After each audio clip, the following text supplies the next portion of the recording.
Be sure to go to flipsidegaming.com and use promo code 6 for 10% off on orders over $10. It's a good deal and it helps support the show. What's up, Planeswalkers? Theros6 back with some more Theros Beyond Death spoilers. That's THB, not TBD. Anyway, we're just going to hop into spoilers because there's a lot of really interesting, really cool cards being printed. Whether or not they're going to change anything in Standard right now remains to be seen. Nylea Keen-Eyed, the Green-Eyed God. We got a 4-mana 5/6 Indestructible. Sure. I'm just going to say God stuff for the Indestructible and the as long as blank devotion is less than blah blah blah. God stuff. So 4-mana 5/6 God stuff. Creature spells you cast cost 1 less to cast. Not terrible, especially considering she potentially by herself doesn't do anything immediately. Of note, though, you can easily curve, what is that thing's name? Pelt Collector into, you could pass on turn 2, who even cares, into Yorvo, into this, and bada bing bada boom, she is alive on that turn.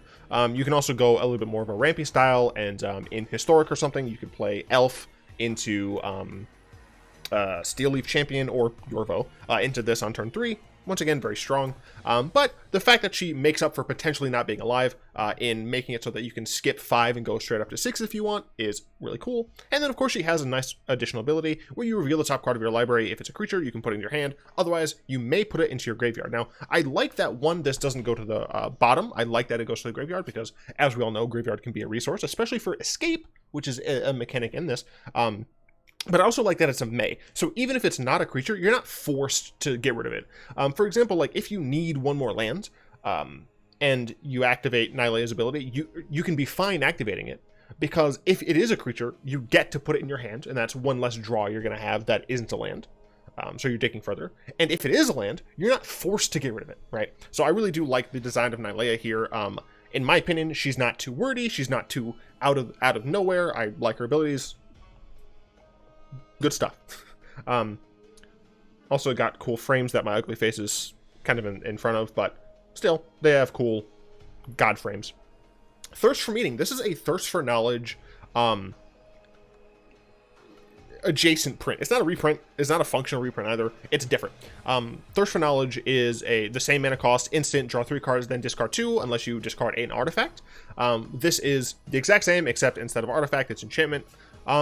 I think in general, this is a weaker card because enchantments have not been historically as powerful as artifacts have. However, this is just an okay card in kind of anywhere you need it to be. In Standard, for example, it not only can fuel your graveyard decks by letting you choose 2 things to put in your graveyard while still being able to draw you deep, right? It is still drawing 3. You get to choose whatever you put in the yard, but you're still drawing 3. It can fuel those kind of graveyard stuff. In a enchantment deck, it does help you to like keep that gas rolling by just ditching 1 enchantment, so you're drawing 2. But overall, I do think this is going to be less played and less powerful overall than Thirst for Knowledge. But it is nice to have a cool option that is adjacent to a card. I really like card homages, and I think this is one of those. Warden of the Chained is a fucking cool card that I don't know if technically I talked about before, but whatever. It's a 3-mana 4/4 in Gruul. You might be saying, that seems pretty strong. Yeah, it's trample. Oh my gosh, why are they doing this? You can't attack unless you control another creature with power 4 or greater. Now, if you have 2 of these, they get to be buddies and smack fools around together. I think it's really cool. Obviously, you can turn 3 of this into turn 4 Questing Beast. Pretty fucking strong. Yorvo can be pretty big. You even have like Hydro Crisis or some of the other Hydras. So you can play this in kind of a teamer deck. Just teamer monsters type decks, and I think that those are totally fine. But what's nice about this, and similar to Lovestruck Beast, I think is what the actual name for that fucking card is called. What's nice about those cards is they can still block. This is still a 3-mana 4/4 blocker if it has to be, right? Otherwise, you play this turn 3, turn 4, you play a Questing Beast, and you're off to the fucking races, and your opponent is real sad.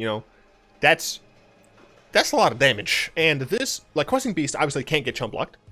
This kind of can't get chump blocked because you trample over it. So I really like this card. I like the design of it. I like the power level. I think this is a totally good power level card, considering some of the power levels that we've seen previously. For what it's worth, if I have multiple things open, I blame Scryfall because they decided to double print, or they like had two separate locations for these cards, and I'm a scrub. So yeah, Storm's Wrath, 4 mana, sorcery. Storm's Wrath deals 4 damage to each creature and each planeswalker. But here's the motherfucking tea. I'm hip. I'm with it. Tuka. Using a 3-month-old meme or some shit. I don't fucking know. I'm not hip or with it. Some planeswalkers enter the battlefield and then they plus, and then they're out of range for this at 3 mana. So even if I go first, and my opponent turn 3 plays a planeswalker who won't be named, and then I cast this, I don't actually get to kill their turn 3 play. Fantastic. That said, I do think I'm going to try this out in Grixis Control.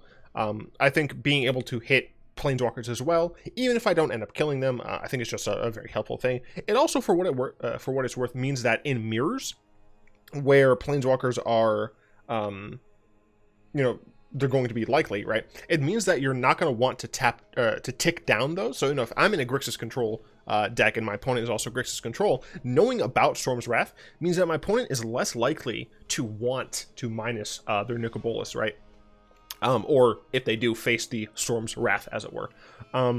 That said, Ritual Soot can hit... What the fuck is that card's name? Hydrocrasis. That's pretty damn strong. It can hit a lot of these cards that are variable. So both of the modular Crazies, the Snake Man, and it can hit those really nicely. But Storm's Wrath, on the other side, can hit things like Questing Beast, right? So it's definitely a trade-off. You have to see where the meta settles to determine where this card fits best. But just like Fires into Ritual Soot is pretty nice, going Fires into Storm's Wrath should also be quite nice. Woe Strider is horrifying. It's a 3-mana 3/2. Once again, I don't think that I talked about this in the other video, which was like on the 30th, so fuck you, I can't remember shit. But it's a horror. Notice it has no face. There's no face here. So I believe technically this was a, I assume this was a returned and just like lost her face mask and then over time just became a horror. That's my guess. I don't actually know because this doesn't have flavor text on it because it has a lot of other shit. Anyway, 3-mana 3/2, very similar in form to Yahenni. When it enters the battlefield, make a goat token. That's cool. You see that little goat friend over there in the back. Sacrifice another creature, scry 1. There is nothing else in this line before that colon. We have a free sack, ladies and gentlemen. Yes. Finally, we have a free sack outlet that we can just use at instant speed. We can use it any number of times. Yes, sure, we have Witch's Oven. Whoop-de-doo, we had to tap. We can only do that once per turn cycle, right? Of course, we have, what's her name? Tappy Lady. Once again, once per turn cycle. There are plenty of other sacrifice outlets that are like 1 in sack or 2 mana in sack. Fuck that. We get free in sack right here, and I'm so happy. Also, it scries. It has the Viscera Seer ability, and Viscera Seer, if you don't know, is a pretty damn good card. Now, obviously, this is a 3-mana card. Viscera Seer is a Viscera Seer is a 1-mana card. This is bigger. It has an okay body for what it does, right? It's a 3-mana 3/2. That's okay. It comes with an extra card that you can sack whenever the fuck you want. And it has more abilities. Escape 5, exile 4 other cards from your graveyard. Woe Strider escapes with 2+1/+1 counters on it.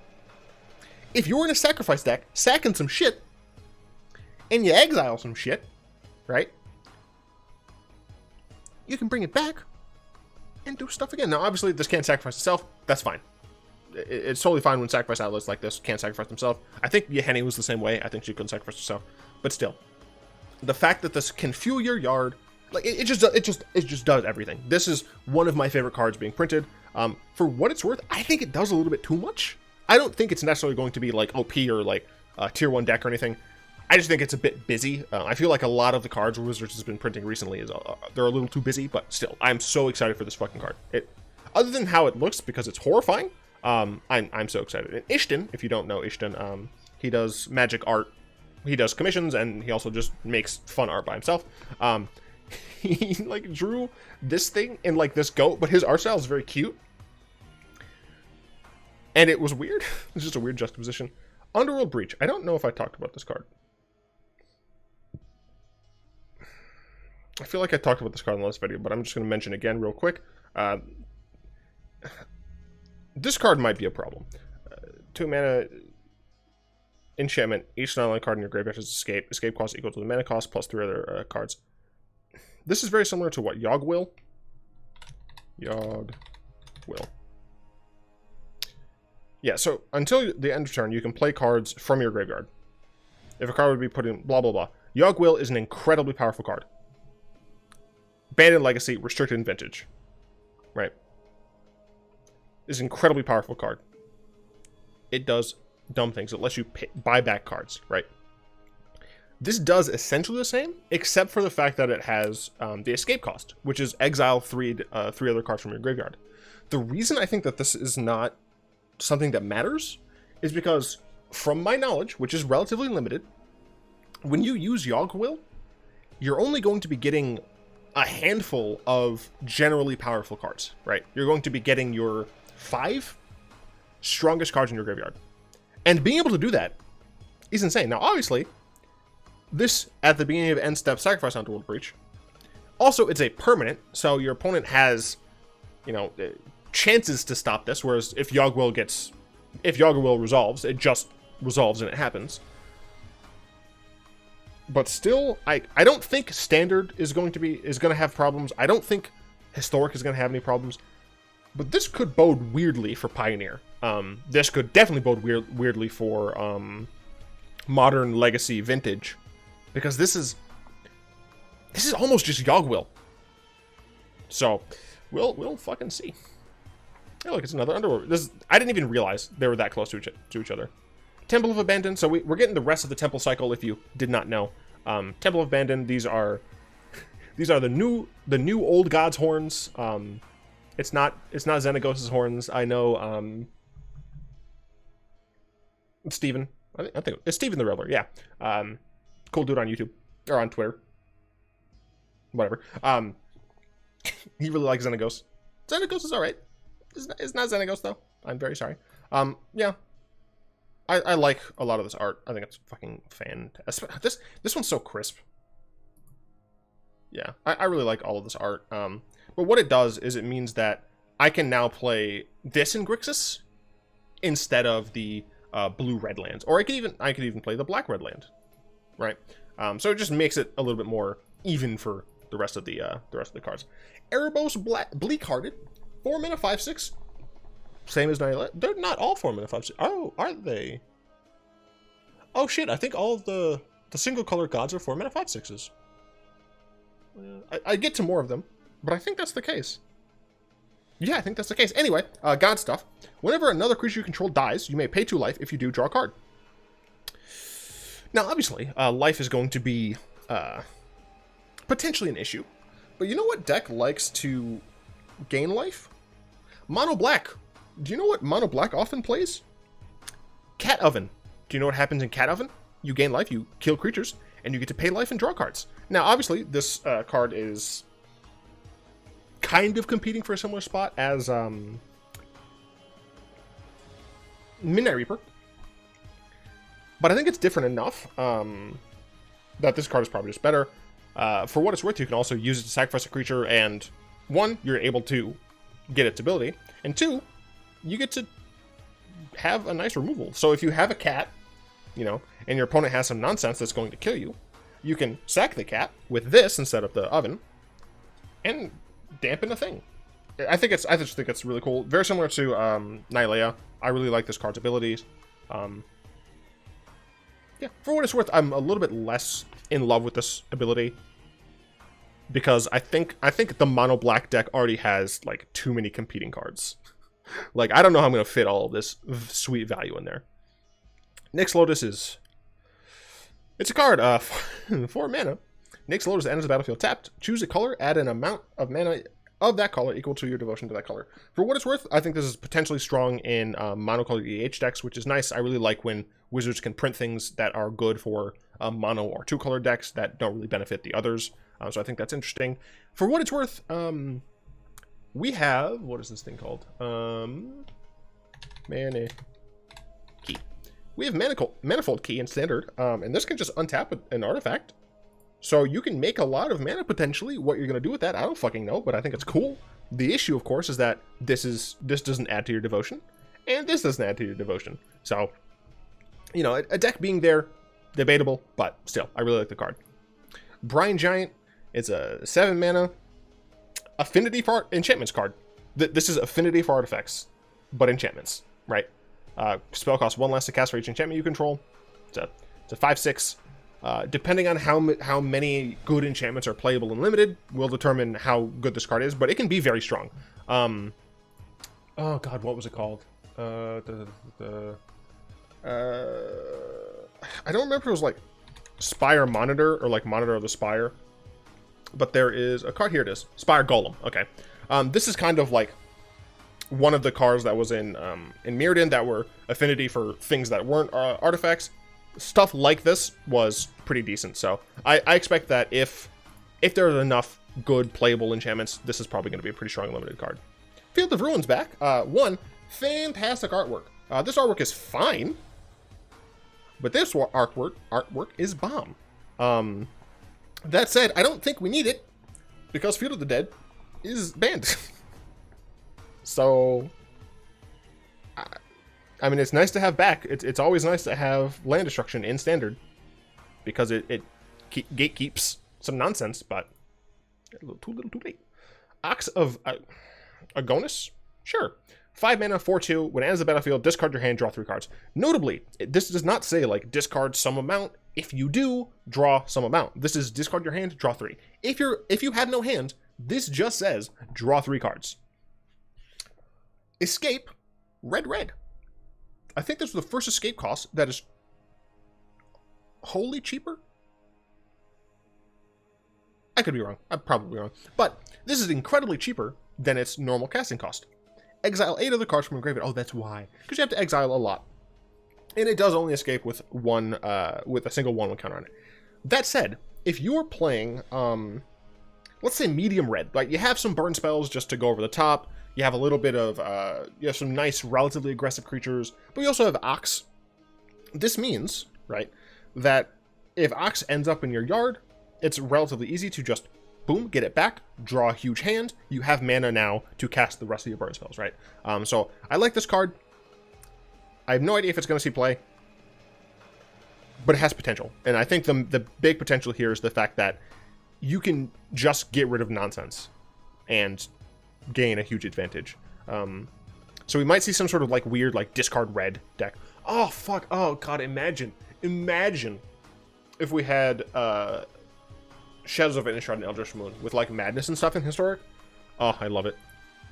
Perforos, I was wrong. Perforos Bronze-Blooded is a 5 mana 7/6. They're not all 4 mana 5/6s. I'm very sad. God stuff, other creatures you control have haste. Don't underestimate that ability. For what it's worth, 5 mana 7/6. I think this is so far the least playable of the gods. In Standard. In EDH, this obviously doesn't replace Old Perf, Big Perf, or Perfect, as I like to call them. But it's a strong card. You never underestimate just giving haste to all of your creatures. You know, being able to play anything and have it swing immediately just makes the card better. But it also has Sneak Attack, I think is what it's called. You may put a red creature card or an artifact creature card from your hand onto the battlefield, sacrifice it at the beginning of the next end step. Notably, with Perf out, your creatures have haste. So that's cool. It does say other creatures, so you can't like play Perf and immediately attack with them, which is kind of dumb. I think if you play Perf onto a board where you have sufficient devotion, I think you should be allowed to. But for what it's worth, I think like all of the other gods say other, and I think that is true. But this is very similar to Sneak Attack, except for the fact that Sneak Attack works with like anything. It's cheaper and it has an enchantment, or it is enchantment, and you can just put any creature on the battlefield against haste, sacrifice it, blah blah blah. You know, this is a one cheaper to cast, and it's 2 cheaper to activate. That said, Perforos is indestructible. This is not printed into Modern or Pioneer, and Perforos can eventually attack potentially, right? So I do think it's reasonable to expect Perforos to be a sneak attack substitute in something like Pioneer. I think in Modern it's just not as good. because 5 mana is a fucking ask in that format, especially right now. But I think I like Perforos, very similar to like Itali or Pig God. So I like him. I think he's interesting. Storm Herald, 3 mana, 3/2. Haste. That right there, totally reasonable. When it enters the battlefield, return any number of aura cards from your graveyard to the battlefield, attached to creatures you control. When auras come back from the graveyard, they just attach to things, and you choose where they're attached to if there's legal attachments. They don't target though, so that is not something that necessarily matters with this. I just wanted you to know. Exile those auras at the beginning of your next end step. If those auras would leave the battlefield, exile them instead of putting them anywhere else. This is horrifying in the right context.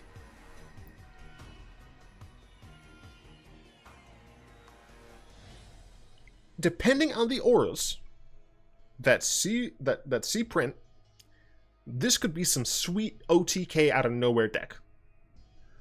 What is wrong with this dude's nipple? What? It's too red. It's too red. I can't see anything else. I'm just making sure. Yeah, that's visible on. That should be visible on your screens. Nope. I'm moving on. I'm moving on. My favorite color in Magic is black. My second favorite color is white. My favorite guild is Orzhov. Kunaros, Hound of Atheros. Say that 5 times fast. 3 mana for a 3/3 Vigilance, Menace, Lifelink, Legendary Hound. Already, that ain't bad. Creature cards in graveyards can't enter the battlefield. Oh. Players can't cast spells from graveyards. Oh. Hell yeah, bud. I love everything about this card. I think it's a bit word soupy, and I think, for what it's worth, I do think this card, like, if this card wasn't legendary, this card would be stupid. Like, if you think about it, like, just 3 mana, 3/3, Vigilance, Menace, Lifelink is playable. Also has hate stuff attached to it. I'm excited as hell. Hell. I'm excited as Hades. But the saddest thing, I don't even know if this card is going to see play. Cling to Dust. 1 mana instant. Exile target card from a graveyard. If it was a creature card, you gain 3 life. Otherwise, you draw a card. So essentially, this is a really cool way to just get rid of something. If your opponent is doing some shenanigans in the graveyard, you just be like, nah. And then you get some incidental stuff, right? You essentially, if it's not a creature, you're going to be able to filter, right? You're going to be able to be like, okay, I used a card, but I didn't really use a card because I get a card back, right? The fact that it's instant makes it even better. And then, if it's a creature, you say you're going against an aggro deck, you just get to gain some life, which is not a ton, but you know, it's kind of a reverse lightning bolt. And then if it's a card that has escape, then it's even better. So I could see this sideboard easily. Like sideboard easily, not even going to give it conditions. I could see this card in the sideboard easily. If there's enough graveyard shenanigans going on, this card is going to be potentially main deck playable. What's really nice is that it already hits certain archetypes already. Phoenix isn't really like super played. I'm sorry that I keep like itching my nose, but I have fucking full ass mustache and it constantly gets in my nose. Obviously Phoenix isn't super played right now, but it does hurt Phoenix. There are the random dredge decks that it does kind of hurt. So I think this is totally fine, and it has escape. So, you know, if it's later in the game and you still need to gain some stuff, you can escape it. So I really like the design of this card. Treacherous Blessing. I've not talked about this card. I was thinking of the other damn card. God damn it. 3 mana for an enchantment. When it enters the battlefield, draw 3 cards. 3 mana, draw 3. I don't see why not. Whenever you cast a spell, you lose 1 life. When Treacherous Blessing becomes the target of a spell or ability, sacrifice it. There are cards that are being printed that I may have talked about yesterday, I don't know. Could be talking about later on, don't know. That utilize enchantments, right? That sacrifice enchantments that do a bunch of things. There's also Final Payment? Yeah, Final Payment. This is in standard. As additional cost to cast a spell, pay 5 life or sacrifice a creature or enchantment, destroy target creature. So potentially, there could be a white-black like enchantment like an enchantments style, maybe aristocrats deck. I don't know. I think some of it's there. Obviously playing this with Doom Foretold is fine because you get to have this, you draw 3 cards, you play a Doom Foretold, you lose 1 life, then on the next go around you get rid of Treacherous Blessing. You've lost 1 life to draw 3 cards, right? And 3 mana, but whatever. So there is potentially something there. Whether or not it's going to be a full-fledged deck, I don't know. But very potentially strong card, regardless. Escape Velocity. 1 mana, enchant creature. Enchant creature gets +1/+0 and has haste. Escape. You can escape the enchantment, which is cool, I guess. Gonna go ahead and say that's limited. Nadir Kraken. 3 mana for a 2/3. Whenever you draw a card, you may pay 1. If you do, put a 1/1 counter on Nadir Kraken and create a blue tentacle token. Not only does this card make itself bigger whenever you just happen to draw, it gives you a fucking extra creature. I might be like insane. This card seems too good, but I could just be wrong and salty as fuck. Because technically, it does nothing the turn you play it. But it's still 3 mana, 2. I don't know. I think it's too strong. In limited, this card is like bomb first pick. It has to be, right? Like you play this on turn 3, and then on turn 4, you just get to make it bigger and make a tentacle. Like you're essentially getting, for 1 mana, you get a 1/1 that ETBs and makes Nadir Kraken bigger. I don't know. Maybe I'm insane. In the comments, let me know if that card is like actually weak and I'm stupid. Ephema, the Cacophony, a 2 mana 2/1 Harpy. Get a legendary Harpy, that's cool. Flying at the beginning of your end step, if you may exile an enchantment card from your graveyard. If you do, create a 2/2 black zombie creature token. So there's another card that I'm going to talk about in a bit, but we did see with the other preview video that I did, the calling of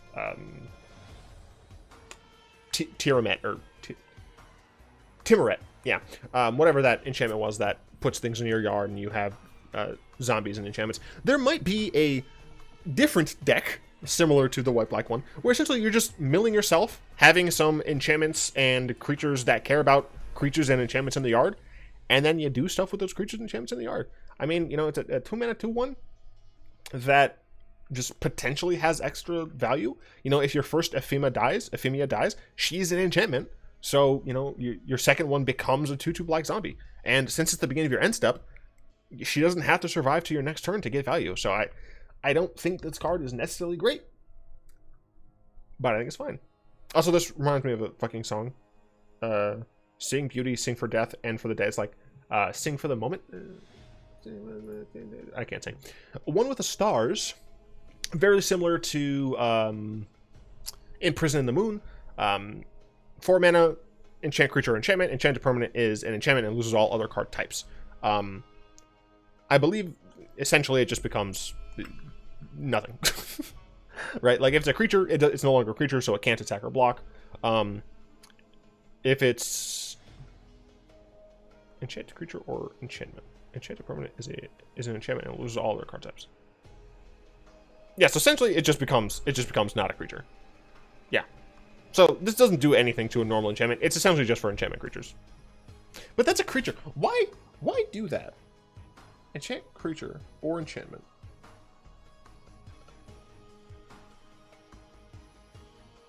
Yeah, no, I don't get the second part. I'm sure someone will get it and they'll let me know. Banishing Light, I love that it's coming back. It's pretty cool. It's showing a person with some sweet value hitting a Hydra. I think it's really cool. It's a fine card. You know, it's Prison Realm, except for the fact that it hits any non-land permanent, which is really cool. It doesn't scry, but it has a wider hit. So, you know, it remains to be seen on whether or not this is going to see play, but, you know, it's reasonable. Inspire Awe, 4 mana instant. Prevent all combat damage that we dealt this turn except by enchanted creatures and enchantment creatures. Scry 2. Not gonna see play, baby. maybe in limited, but this is not a great fog. Devourer of Memory is a 2 mana 2/1 nightmare. When 1 or more cards are put into your graveyard from your library, Devourer of Memory gets +1/+1 until end of turn and can't be blocked this turn. So this is a potential... Oh, excuse me. Also, pay 3, put the top card of your library into a graveyard. This could potentially be an additional win condition in self-mill, or, you know, dredgeless dredge, or whatever the hell you want to call that deck. And it's relatively efficient, too. Being a 2-mana card means that you can play this on 2, and then on 3 you can just mill yourself for a little bit. The fact that it can't be blocked is nice. It hits for 3 damage each time. You know, it's okay. And if you have to, it's something you can block with. So I think it's okay. I think it's a reasonable card. Reasonable doesn't necessarily mean it's going to be played. Fucking Heliod. I thought Heliod was a fucking 4-mana 5/6 too. I'm just wrong. I'm just horribly wrong. Zeus, aka Heliod, is a 3-mana 5/5. This guy's a dick. I hope he dies. I assume he's gonna die, but we haven't seen all the cards yet. For what it's worth, there's also another Planeswalker we haven't technically seen. Regardless, God stuff. Whenever you gain life, put a 1/1 counter on target creature or enchantment you control. Pay 2 mana, another target creature gains lifelink until end of turn. So, some of you probably know by now that this infinite combos with Hangerback Walker. For those of you who don't know what Hangerback Walker is, maybe you only play Arena. This is Hangerback Walker. I'm fucking Hangerback Walker. I'm talking about Walking Ballista, you dumbass. Walking Ballista. There we go. I meant Walking Ballista, which was on Arena. Oh my god. They can't even bring Kaladesh back, or else they'll have to ban one of these fucking cards. Are you serious? Ugh, that makes me so upset because I like this card. Anyway, you can remove a counter from Walking Ballista to deal 1 damage to target player. If it has lifelink, it's going to gain you life because Walking Ballista is what's doing the damage. But when you gain life, you put a 1/1 counter on target creature you control. Walking Ballista is a creature. So let's say Walking Ballista has 2 counters on it. Let's just, for simplicity's sake, say 2 counters. Let's say you've paid 2 to give Walking Ballista lifelink. Then you ping your opponent. They take 1 damage, you gain 1 life. That triggers Heliod. Notice, right now your Walking Ballista only has 1 counter left. But with that trigger, once it resolves, boop, has 2 counters. Then you remove that, hit your opponent, and voila. It just keeps going like that until your opponent dies. And that isn't hard to do, necessarily. For what it's worth, this is fine.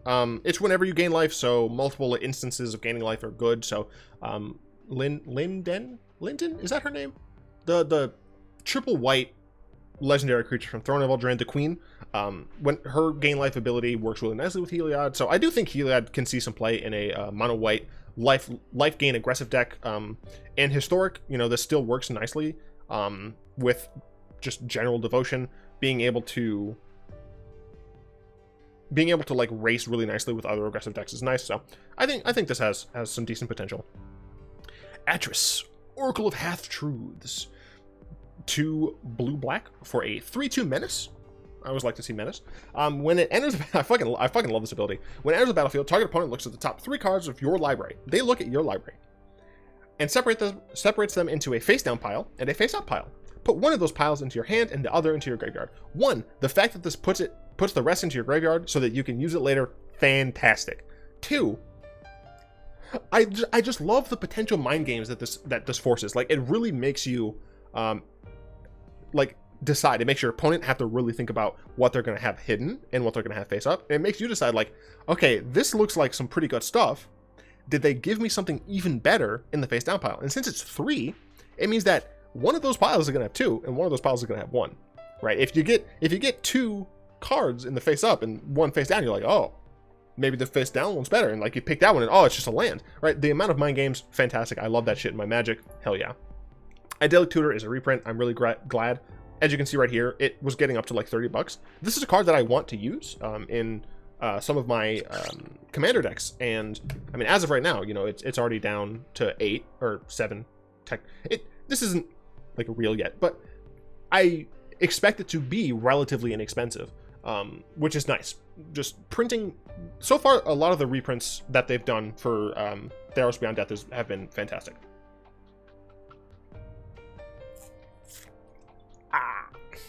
My throat is dying. Towering Wave Mystic, 2-mana 2/1 Merfolk Wizard. When it deals damage, target player puts that many cards from the top of the library into their graveyard. It's a different way to mill. It's just not good. Even in limited, I don't expect this is going to be particularly good.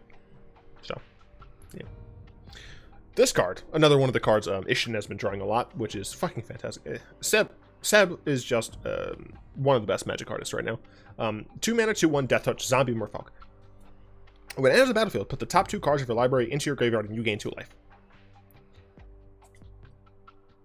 I'm going to attempt to rework my historic zombie deck that uses Glowspore Shaman into using Mire Triton. Now, what I mean by that is Glowspore Shaman has the luxury of being able to hit 1 more card, have 1 more point of power, and potentially get a land back on top. And that can matter. You know, being able to make sure your mana gets fixed, that can matter. This doesn't need the extra point of power. Frankly, this could have been a 1/1 because it has Death Touch. It just trades up nicely. Also, you get to gain 2 life. It's not tied to anything going into yard, right? It's not if there at least one of them was a zombie, you gain 2 life. It's just and you gain 2 life, right? Which means that against aggressive decks, obviously against control decks, it's slightly worse because the 3 power does matter. But against aggressive decks, you get to still do what you're doing and not fucking die. So I fucking love this card. Obviously, it would go into the kind of enchantments deck thing, the enchantments in the graveyard deck that I was talking about earlier. Really cool, fantastic card. It's just so fucking cool.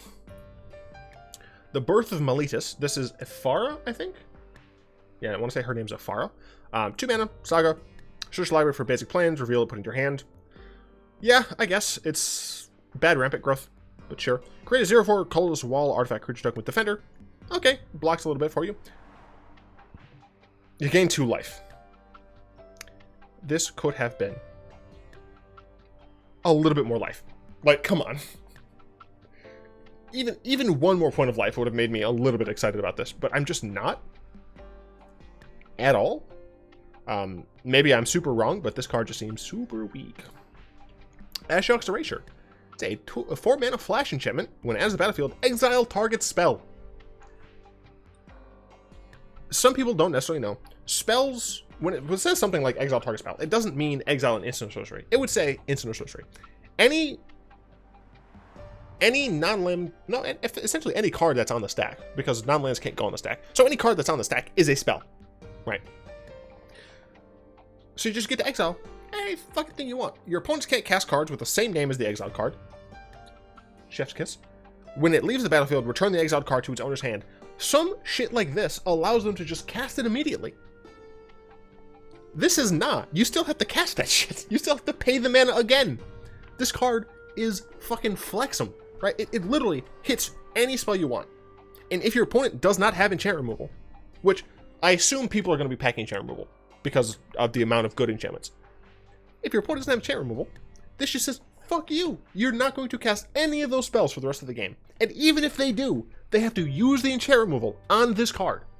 Then they still have to pay the mana cost for the card. It is beautiful. I want this card to be good for me only, because it's also fucking horrifying. Setessan Petitioner, this is kind of like reverse Gary. 3 mana for a 2/2 human druid. When it enters the battlefield, you gain life equal to your devotion to green. When I say reverse Gary, I mean just like reverse Gary because it doesn't drain your opponent.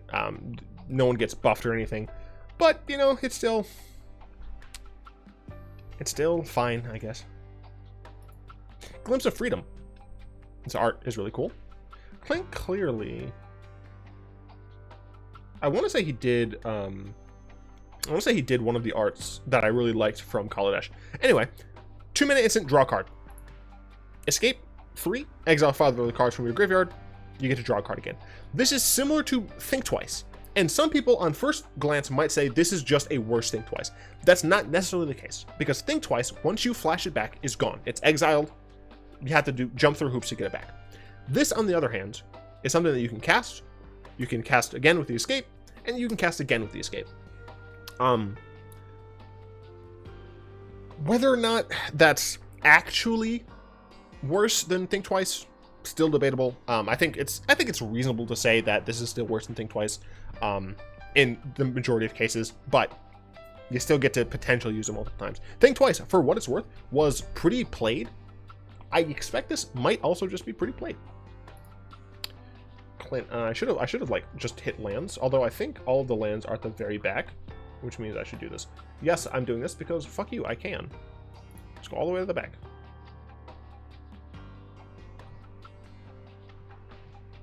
Well, now I feel dumb because they're not sorted by that. But whatever. He did that. Shut up. Everything's fine. Sweet Oblivion. 2-mana sorcery. Target player puts the top 4 cards of the library into the graveyard. Escape 4. If you're hitting yourself, you get to immediately like you're fueling itself, which is cool, I guess. Sweet Oblivion. Top 4 into your library. Pay 4. Exile the 4 that you milled. Do it again. Technically, that means it goes infinite on yourself. It's just limited by mana.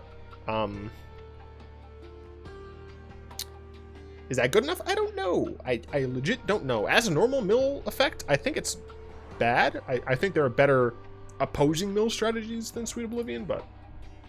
Dalakos, Crafter of Wonders. 3 mana for a 2/4. Merfolk Artificer, who's making wings, so I guess this is similar to the story of... what is his damn name? I can't believe I forgot. Daedalus? Maybe? I think it's Daedalus.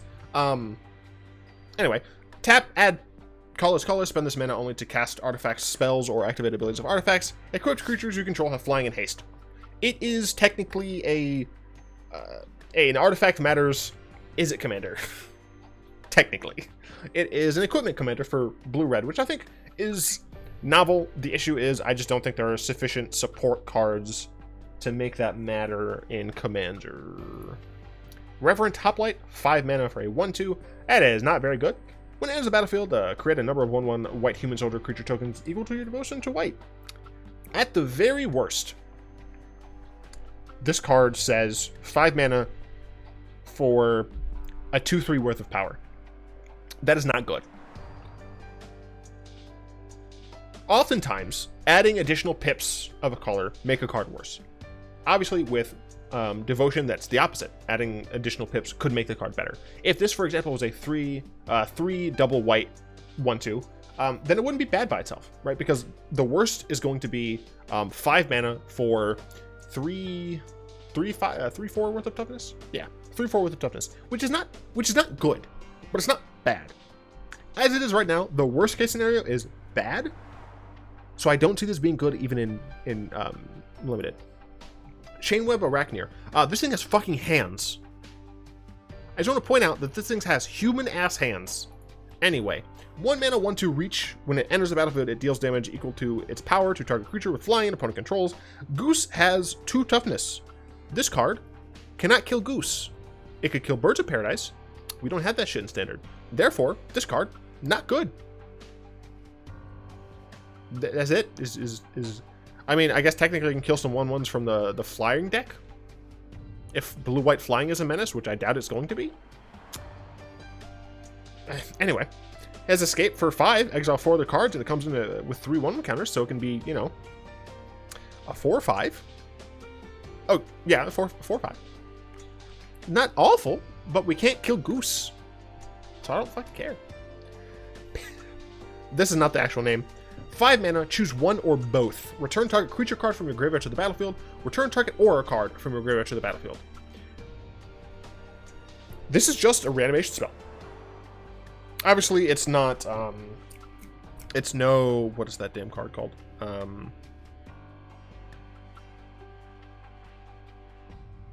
Whatever, the fucking 4 in a black card that is like Rakdos plus Golgari teaming up. I don't fuck, Bond of something, whatever.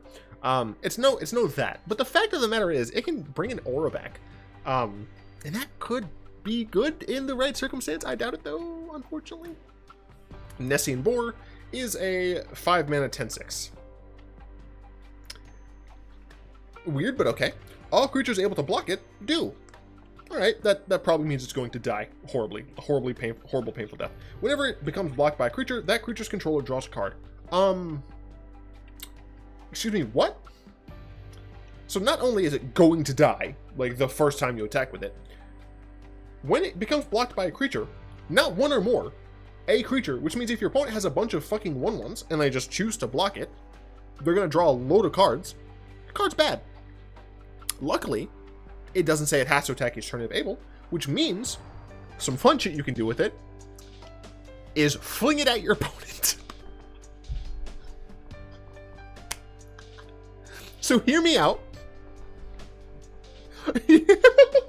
You're playing Jund fling nonsense, right? You have Nessian Boar, you have Torgar, you have Hitotsugo's second right, and you have Fling, right? So you can Nessian Boar, fling it, play another Nessian Boar, fling it. That works, right? You can Nessian Boar, fling it, Hitotsugo's second right. You can Torgar your opponent down to 10, Nessian Boar, fling it. And of course you can Torgar Hitotsugo's second right. Fucking meme as hell, but I love the idea, so I'm going to try that shit.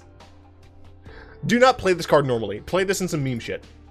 Farika Spawn is a really fucked up Gorgon now that I'm looking at it. Like, really fucked up? She has like additional Gorgon heads, it looks like. I feel sorry for you. 4 mana for a 3/5. It's a basic escape card. It does nothing except it escapes with 2 1/1 counters on it. When it enters the battlefield by escaping, each opponent has to sacrifice a non-Gorgon. For what it's worth, it's not awful. 3 mana 3/4, 4 mana 3/4 in black is not terrible in limited, and you're getting some extra value off of it. If you are in a draft archetype in which you are putting stuff in your yard anyway, this is not terrible, and it has a low escape cost for cards. Obviously, the mana cost is high, but the card cost is pretty low. Only having to exile 3 other cards, I think, makes this a pretty reasonable pick in limited somewhere. They called it law. 4 mana for a 3/5 Reach Spider. That is not bad. That is an okay body. I would say it lives against Questing Beast, except Questing Beast has fucking Death Touch for some reason. I don't know why. Maybe you can tell me. Anyway, whenever an opponent casts an instant or sorcery spell, create a 1/2 green spider token with reach. She makes a brood. I love it. It's cool stuff. I mean, that's pretty much it. It reminds me of Dragon Lair Spider, I think is what it was called. Yeah, it's totally fine. Tectonic Giant. 4 mana 3/4. Not awful. Has 2 red pips, so it's nice with devotion. When it attacks or becomes the target of a spell an opponent controls. So if they try to kill it or it attacks. Tectonic Giant deals 3 damage to each opponent. This does not fucking target. Ladle of Sanctity does not help you here. So it just hits, essentially for 6. Notice... Alright, the Arena OST was getting fucking... It was popping off. Notice, right... This happens on attack. It doesn't happen on contact damage, combat damage, not contact damage. It happens, you attack, you get through for 3 immediate damage. Pretty damn good. Or, exile the top 2 cards of your library. Choose one of them. Until the end of your next turn, you may play the card. Obviously, you're gonna lose cards this way. You get to pick the best fucking card every time. And you have an additional turn to play it. This is card advantage or burn, right? And that is fantastic on both counts. I would be surprised if this doesn't see play. The sad thing is, it's probably not going to see play. I thought for sure that we had this card translated, but whatever. Number 1 Bolas fan, I guess because the horns. Pretty sure there's not for Bolas, but whatever.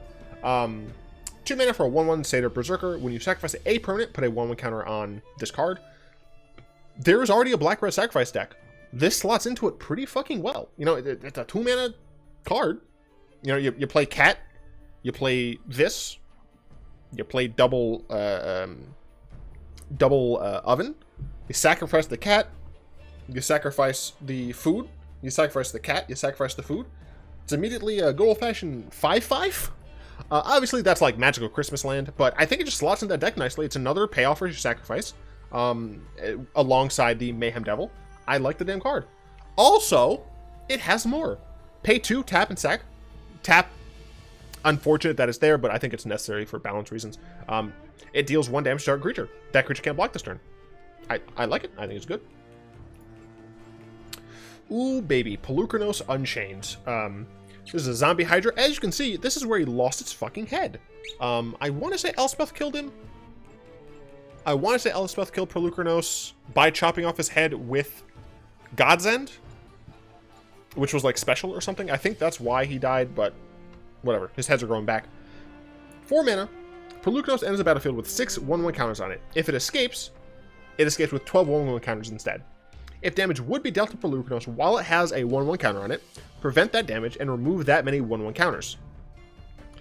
3 mana, Pelucranos fights another target creature. I love that this can be your own creature. Escape for 6 and 6. Not awful. It's, if nothing else, it's a 4 mana 6/6. If nothing else, it's a 4 mana 6/6 that can fight things on command.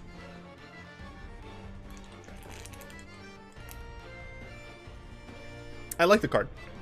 Will it see play? I don't know. For what it's worth, this deals with questing piece pretty nicely, because Death Touch doesn't matter, because it's you prevent the damage and remove the 1/1 counters instead. It's fucking fantastic. Wave Break Hippocamp.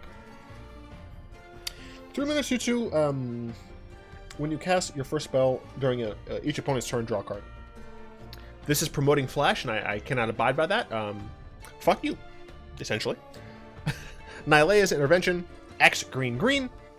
Sorcery, choose one, search your library for up to X land cards, reveal them, and put them into your hand. Totally reasonable. I think that is decent. You just get to get lands. It's not basics. It's just a number of land cards. If you're playing Commander, then you can search up for all of your like niche lands that you might need. You know, get your wastelands. No, but really, you can get things like your Nykthoses. You can get your what the hell is the name of that? Maze of Ith, not Maze's Ith. I was thinking of Maze's End. Whatever. And then the second part is Nylea's Intervention deals twice X damage to each creature with flying. Green has issues with flying creatures. That is just true. This helps. I like it. Is it going to see play? No, probably not, unless there's some like really weird big land deck, but it's still cool. Omen of the Sea. Fucking terrible resolution on that. I'm sorry. 2 mana flash. When it enters the battlefield, scry 2, then draw a card. That is a good card. Right? 2 mana. Instant speed. Scry 2, draw. That's fine. And then you have just 3 mana, sacrifice it, scry 2. I think this cycle, a bunch of omens, I think this card is probably playable. I don't see why not. Scry 2 plus draw is decent. And it has extra stuff on it. Storm's Wrath. See, I did that again. Nyx Herald, 3 mana 2/3 Centaur Shaman enchantment. At the beginning of combat on your turn, target enchanted creature or enchantment creature you control gets +1/+1 against trample. Notably, it can target itself because it is an enchantment creature. So essentially, when you're attacking or during your combat, so when you're attacking, essentially, this can be a 3/4 with trample for 3, and that's totally reasonable. Final Death. This is similar to. I don't think it's Final Parting. It's 5 mana instant exile target creature. I want to know if it's Final Parting. No, damn it. It's final something.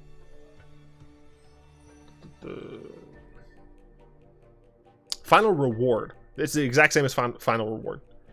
Frankly, I think they still should have had Final Reward. I think they should have just reprinted Final Reward. And just flavor it like you don't have to be an Eternal anymore. Or not Eternal, sorry. You don't have to be whatever the hell these things are that I just like returned anymore. But whatever. Archon of the Falling Stars. It's a fucking bull. It's so cool. 6 mana for a 4/4 flying. When it dies, you may return target enchantment card from your graveyard to the battlefield. This card is not good. Go away, sir. Drag to the Underworld. 4 mana instant. This spell costs X less to cast, where X is your devotion to black. Notably, this only decreases the generic mana, not the black. There's no colorless mana here. There's generic mana. So this is at minimum going to be a black instant. Destroy a target creature. Is this good? Maybe. I don't know. I like it. because it shows Erebos being... Never mind. Innistrad knows what I'm talking about. Stinging Lionfish. 2 mana, 2/1. When you cast your first spell during each opponent's turn, you may tap or untap target island permanent. Now, notably, this is not as strong as the other one, but it still promotes flash, and I'm not about that life, so fuck you. Dawn Evangel, 3 mana for a 2/3. Whenever a creature dies, if an aura you control was attached to it, return target creature card with converted mana cost 2 or less from your graveyard to your hand. This card is not as good, I don't think. I do not believe that this card will see play, because that requires you to play 1, auras, which are inherently not great. And 2, a decent number of creatures with SimC 2 or less. So I do not believe this is going to see play. For what it's worth, I'm a little sad that they didn't bring back Bestow. I feel like Bestow was one of the best mechanics from OG Theros. And for those of you who don't know what Bestow is, this is Bestow. You can cast the card as an aura, an enchant creature. And what was great about these is it got rid of the inherent issues with enchantments, which is you can get 2-for-1s. With Bestow creatures, right, if you cast it onto your creature, and then some later time your creature died, this becomes a creature, right? So Boon Satyr, also called Boom Satyr at the time, was just a nice 3 mana 4/2 that could put itself onto something, or you could just play it as a 3 mana 4/2 with flash. But what was also nice is that if you were targeting the creature with Bestow, and the creature died before it resolved, instead of going to the graveyard with it like auras do, it just becomes a creature. You've paid more for it, but you don't lose the creature. And I'm really disappointed that Wizards didn't bring back Bestow, because in my opinion, it was like one of the few times auras have been playable. The Triumph of Anax, that wife to Siamide? Whatever, I don't know. They're like run Akros, I think. Whatever. Until end of turn, target creature gains trample, and it's 3 mana, by the way. Trample and gets +X/+O, where X is the total number of lore counters on the Triumph of NX. So it can be 1, 2, or 3. 4, target creature you control fights up to 1 target creature you don't control. I don't see how this is good. Thassa, Deep Dwelling. 4 mana, 6/5. Notice, she doesn't have a Bident. She lost her Bident to a punk. She lost it to Kiora, who, in my opinion, is a loser and a punk. In this, she still has her Bident, though, but I think that's just because this is like a kind of a mural depiction of her in a temple or something. But she like doesn't have the Bident, which is kind of sad. But anyway, God stuff. At the beginning of your end step, exile up to 1 other target creature you control, then return that creature to the battlefield under your control. I don't understand why this is a Thassa thing, but whatever. She blinks shit. 4 mana, tap another target creature. Sure. She bores me. She can do cool things, she just bores me. This is a fucking weird-ass Phoenix. 3 mana for a 2/2 flying haste. It's a Phoenix. That's what Phoenixes do. They have flying, they often have haste, and they can come back. This has escape 4 and 3. It escapes with an additional 1/1 counter on it. The issue here is that often Phoenixes don't require you... The good Phoenixes often come back easier. I don't think this is easy enough. For what it's worth, you can, give it bad fire breathing. Fire Screaming, maybe? 3 mana for +2/+0 until end of turn. It's just not great. I don't think this card is going to see play. Achilles, aka my friend. This is a very buff version of a friend of mine. You know who you are. It's fucking Achilles. Dub red, dub white for a 6/1 who has to attack each combat of Fable. Now you might be saying, that seems pretty fucking bad. No, as it enters the battlefield, choose 2, 3, or 4 at random. We Hearthstone now, boys. It has protection from each converted mana cost other than the chosen number. Notably, 0 is a converted mana cost. It will always have protection from lands. Always. Cool. Unless they change the rules, lands have a CMC of 0. They're not spells, but they still have a CMC of 0. So, this can either be killed... It can be dealt with by 2s, 3s, or 4s. Notably, this still does die to general board wipes, because protection only protects against debt, damage, enchanted/equipped, blocked or targeted. Full board wipes don't do that. But let's say, right, you get 3. This would then not die to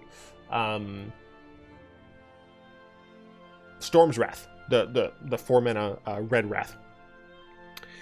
If it was 4, it would die to that, but it wouldn't die to Murderous Rider. Couldn't even block it with Murderous Rider. Couldn't kill for worth. Couldn't change it with Oko if it was a Pro 3. And of course, to like, who cares, whatever. But yeah, this card is either going to be really strong or fucking garbage. Because it is random, but it can only ever be protected from everything but 2, 3, or 4. If you're facing another aggressive deck, where maybe they max out at 4, but all of their removal and stuff is like 2 and maybe 3. Maybe 3. If this hits 4 or 3, like, if this hits not 2, essentially, that aggro deck's fucked. They can maybe block with some of their 2-drops, if they have them, if you yourself aren't playing ways to get rid of stuff. This is hilarious with Deafening Clarion, because as long as you don't get 3, you can have this out, Deafening Clarion, to wipe the board and give lifelink, then you attack with this shit. For what it's worth, I think it's a fucking hilarious card. I think it'll be great or trash. Omen of the Forge, in my opinion, perf looks really weird at this angle, but whatever. 2-mana flash enchantment deals 2 damage to any target. It's fine. The reason it's still fine is because, yes, technically this is like a worse shock, but it's an enchantment, which means that it technically doesn't have to deal with issues that specifically deal with instants. And 2, it sticks around and you can sacrifice it to scry 2, and you know that is something that shock can't do. So.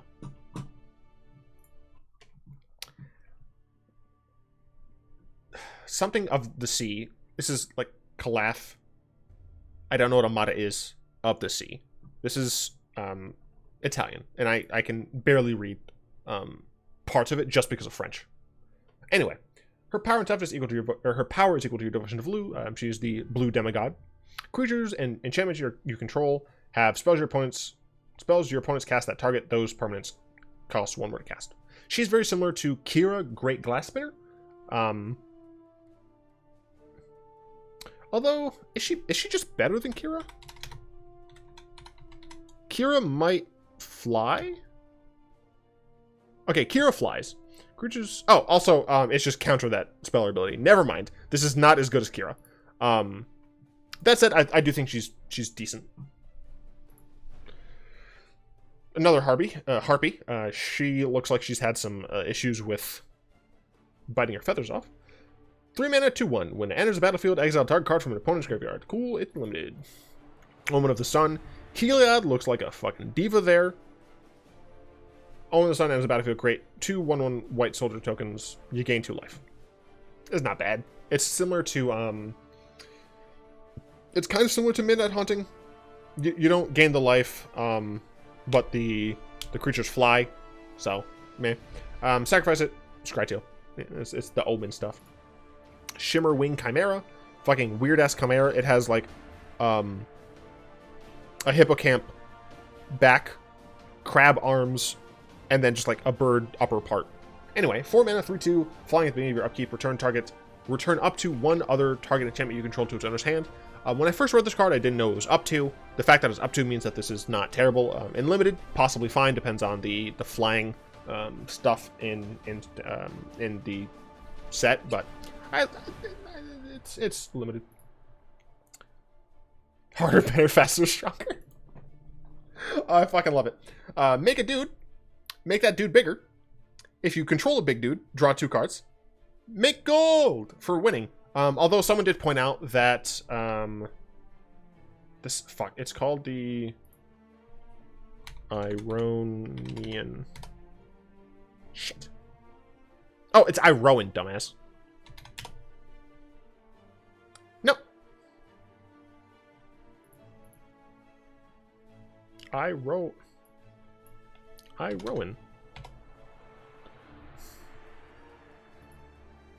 Alright, whatever. There's like an Iroan hero card or whatever that essentially is like, the Iroan games don't actually give out any gold, but this does. So it's weird. That's all I wanted to point out. I can't fucking find the card. Whatever, it's fine. It's a cool card. Is it going to see play? Honestly, possibly. You know, it is technically a 3-mana 4/4. It just has to live a turn. And even if that one creature doesn't, you should be able to have another creature. And then if you control a decent size, like, it's probably just a fine card by itself. Timuret, chosen from death. This is the Black Demigod. Has the good old-fashioned Demigod ability. Toughness is equal to Devotion to Black. Exile up to 2 target creatures from graveyards. You gain 1 life for each creature exiled this way. That's great. I'm a little disappointed that this is not a zombie for obvious reasons, but it looks like all of the demigods aren't other creature types, which makes sense because they now transcend their original creature type. Whatever, I understand. I'm just sad because zombies are cool. But the fact that you don't have to have them from a single graveyard means that, you know, you can do 1 for 1. You can hit 2 opponents at the same time if you're playing a multiplayer format. And then, of course, you just get the gravy of you gain 1 life for each creature card exiled this way. I think that's really awesome. Is this card going to see play? Possibly. He might be fine in the mono black deck. However, Yarok's Fenlurker is probably just the best choice in that 2-drop slot. We'll see if there's room for maybe 2 Timurets, or just Timurets in the sideboard if your opponent's playing like heavy graveyard shenanigans, right? So I think it's pretty interesting. Pious Wayfarer, excuse me. 1 mana, 1/2 Constellation. Whenever an enchantment has a battlefield control, it's limited. It's not a good limited. It's trash. Erebos' Intervention. This looks like this is also going to be a cycle, the Intervention cycle. X and a black. Fucking skulls in the sky. It's just fucking great. Erebos' Intervention. X and black. Instant. Fuck that sorcery shit. Target creature gets -X until end of turn. You gain X life. Not bad. You have to have a creature to target, but still not bad. Exile up to twice X target cards from graveyards. This could potentially see main deck play, because against control, even if they don't have creatures you want to deal with, you can just say, nah, fuck your graveyard. Even if it doesn't technically do anything for you, it's something that you can just do. You know, just be like, if an opponent happens to have even the slightest bit of graveyard value, take it away from them, right?